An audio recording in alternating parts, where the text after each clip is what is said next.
as we talked about earlier, I mean, you referenced it as a long career, but it is in many ways a fabled career. Take us back to when you first came to Creek. What brought you here?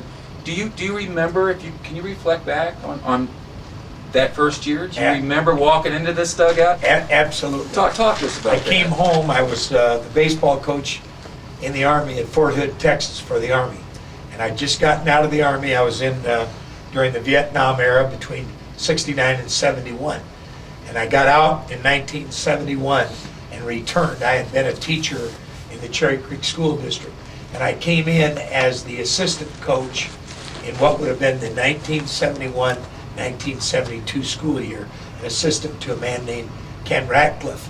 And Ken was basically a football man who had played some baseball, and when he saw my passion for the game and so forth, he actually resigned and turned it over to me after the first year. So I became the head coach in the school year of 1972-73, and I've been the head coach ever since. I was an assistant coach just 1 year. So yeah, I remember very well walking in here knowing that 95% of the good athletes in the school did not play baseball.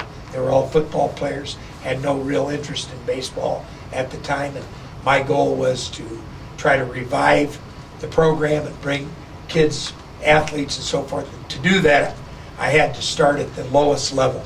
So I had to start with doing clinics for 5 and 6 year olds, 7 and 8, 9 and 10s, to create interest, and obviously it paid off, and now we have one of the most respected high school programs in the country.